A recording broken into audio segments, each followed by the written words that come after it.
delighted to start proceedings and open our Future of Learning 2021 conference. So to lead us on this, I'd like to welcome Andreas Schleicher, who is Director for Education and Skills, Organization for Economic Cooperation and Development.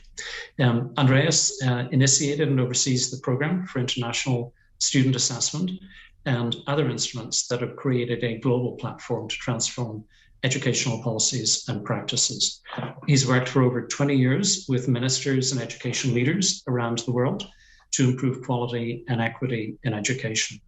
He was director at the International Association for Educational Achievement, and he is the recipient of numerous honors and awards, including the Theodore Heuss Prize for Exemplary Democratic Engagement. Andreas also holds an honorary professorship at the University of Heidelberg.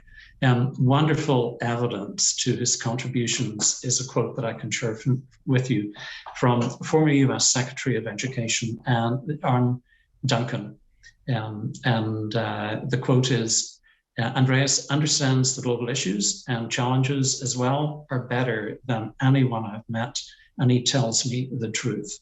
So welcome, Andreas, and please share with us some truth.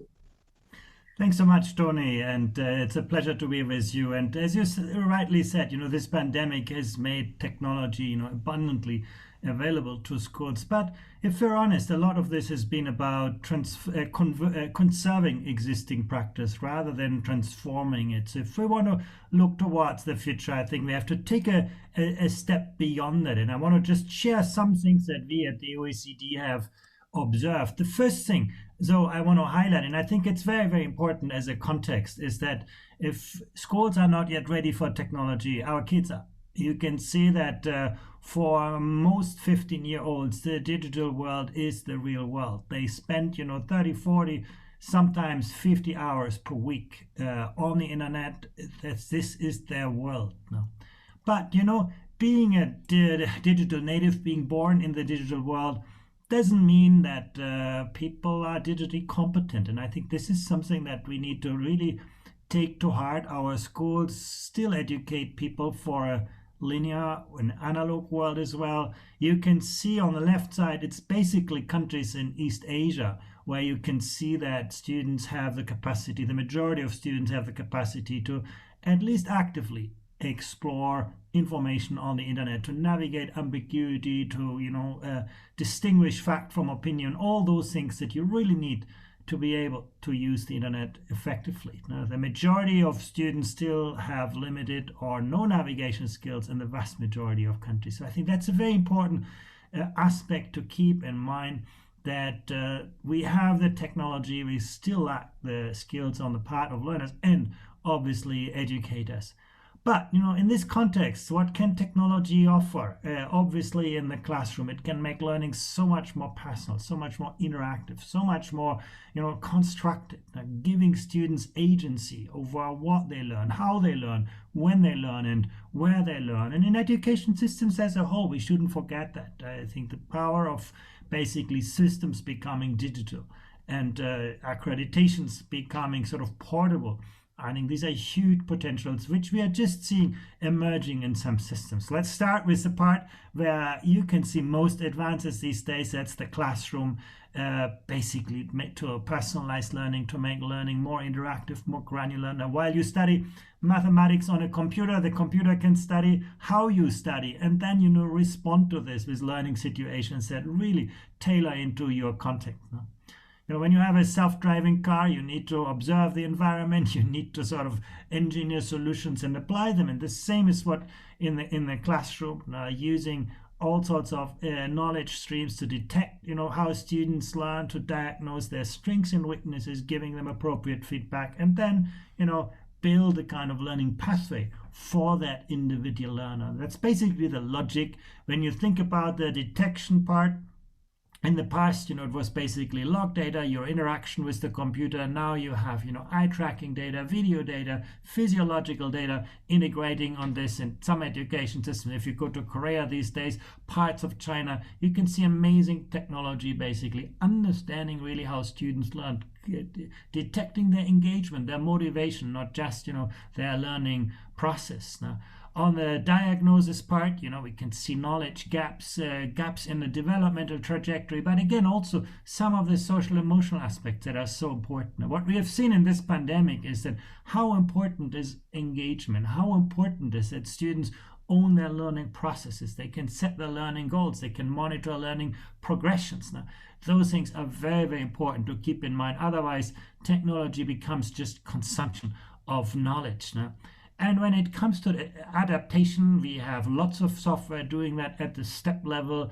some doing it at the task level, and then, most emerging is the kind of curriculum level adaptation, where the whole system kind of adapts the sequence of learning steps so that different students can follow a different sequence. Now, you may know Math.IA. There are lots of interesting software where the software really can drill down, understand the student learning pathways, give them task level feedback and so on. And then at the curriculum level, here's another example of the software that is actually then putting the tasks together to frame for moving from a one curriculum for everybody to the right curriculum for every student. So this is basically now quite well established. The big question always is, is technology going to re-amplify or exasperate existing inequalities, or will it help moderate inequalities? And you see both. If you're honest, we see a lot of the pandemic clearly technology has amplified many socioeconomic gaps. But if you look beyond that, its potential to help students with special needs, autism, dysgraphia, dyslexia, you name it. All of these are areas where technology can respond so much better than whole classroom settings. So I think we should look at the potential of technology to bridge some of the gaps. Now, you can listen to the right teacher for you rather than just the teacher who happens to stand in front of you. But at the same time, let's keep in mind that learning is not a transactional process. It's always a relational, social process. Now, the engagement part, very important. Now, how can you actually get students on board? How can you keep students motivated to learn on their own, to basically own their learning progressions? Very, very important parts of new technologies. And then, of course, how do you make sense out of this information? The interesting part of technology starts when you add up what's happening in the classroom by different students, when you give teachers tools to understand how different students learn differently and enable them to engage with that diversity through differentiated pedagogy. Now, once again, we've seen an amazing example. The pandemic has done a little bit in this field, but what it has done most is created social acceptance for those kinds of technology that already existed. Now you can see the inputs from the students and then the outputs providing teachers with a more systematic feedback. Now, for monitoring, for intervention, for knowledge mobilization, also for building teams and grouping students and teachers, for also learning more about themselves. I give you just a couple of examples that are just illustrative of this. Now, the hardest part for every teacher is the timing of the classroom situation. Now, if you progress too quickly, you leave many students behind. If you move too slow, it's going to be very boring. And actually, modern software now can tell you as a teacher, where are your students? You know at any point in time what the percentage of students is that have, mastered a specific task. And then you can adapt and decide, when do I move on based on evidence, not just, based on your gut feeling. You have software that is telling teachers, where in the classroom do they operate. Now, here you can see a teacher who spends a lot more time with students on the left side than on the right side. Now, this is something that can help strengthen self-awareness, awareness of teachers about the classroom context. And that's something I think we should not forget as well. The most controversial part is still about, robots in the classroom. Some people think that's just, hype. Others think that's actually where the largest potential is. And we have some good experimental studies where actually robots do make a difference. Now, I give you the examples of of language learning. Now, language learning, as we all know, is an active process. It's not something that you learn through vocabularies and grammar alone. And that's exactly where this kind of one-to-one relationship can be very powerful and yields good results. There's some good data about this available now. Students teaching robots, the best way we often learn is by actually teaching. And children can do that very well if given an opportunity, and they like to do that with robots. So again, it's an area where the social interaction is not weakened through technology, but actually strengthened. It's so much more, social than sitting in the classroom, listening to a teacher explaining to the grammar. Telepresence. In fact, examples from Japan and Australia show that some of those technologies have become quite powerful, giving students actually very interesting access to teaching. It's so much more, powerful than doing a classroom lesson by Zoom or Teams.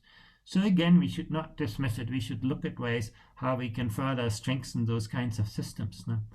I also want to highlight an example at the system level. This is all about the learning part, but many of the dropouts that actually it's only a minority of the dropouts that we typically see that are the kind of dropouts that we predict. Many of the dropouts, in fact the majority, are just progressing a little bit too slowly, and one day they lose the train. Or you have dropouts who are actually very involved, very engaged students who take a wrong turn in their life at some point in time, and then suddenly they drop out. And it's those kinds of dropouts that we don't know how to deal with in a schooling situation because they're not on our radar screen. And again, you have great systems now which do it precisely that actually, build early warning systems based on individual student progression data so that teachers get a cumulative picture of where their students are and who's at risk of dropping out in the long run. And those early warning systems could prevent a lot of unfortunate developments in our systems. I come from the field of assessment. I designed the global PISA exams, and that's obviously, an area that is very close to my heart. And I would say, the biggest mistake that education ever made was to divorce learning from assessment. We ask students to pile up lots of knowledge, and then one day we tell them, come back, tell me everything, in a very contrived, constrained setting. There's a lot of anxiety on the part of students with very high stakes. Well, technology now gives us back the possibility to integrate learning with assessment, to make them two sides of the same coin, to make sure that the learning situation becomes also the assessment systems that then provides the feedback. And once again, you can not only assess cognitive tasks, you can assess practical tasks. The really interesting developments here are in the area of, career and technical education, vocational education, where students can do simulations that are hard to do in practice. Think about medicine, medical doctors, and so on. So I have great hopes that learning and assessment will once again become one and therefore change the learning.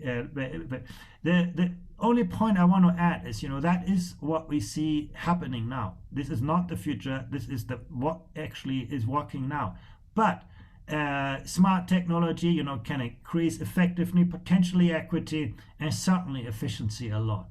But I want to also leave you with this picture from our PISA results. Now, so far, we have seen that in technology, intensity often relates negatively to outcomes. And that is, I think, something that shows us it's not a problem of technology, is that we do not yet know how to effectively integrate it into the pedagogical practice. Often it's making learning more, consumption-oriented, more superficial.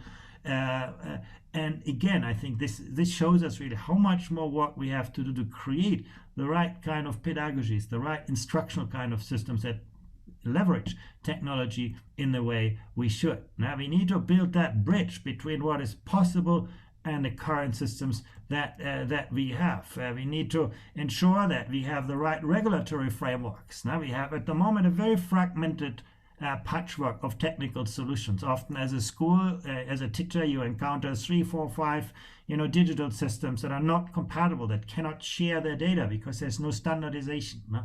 It's very hard for entrepreneurs to get into the field because there is no market for technology. It's only large providers that have an army of salespeople that can then approach individual schools. So I think we have a lot of work to do to create a more level playing field, to encourage innovation and entrepreneurship.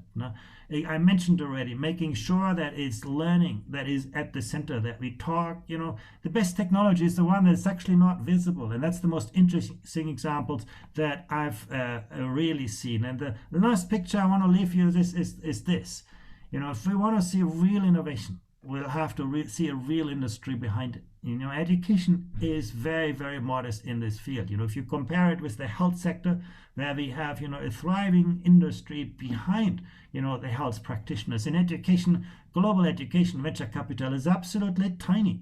As you can see here on the picture, and you can see in 2014, it was mainly a story about the United States. In 2020, is mainly a story about China. Some regions of the world you can see as a tiny bar in this chart. If we want to see more innovation in education, we'll have to change that picture too. And with that, I am finished. Thank you very much.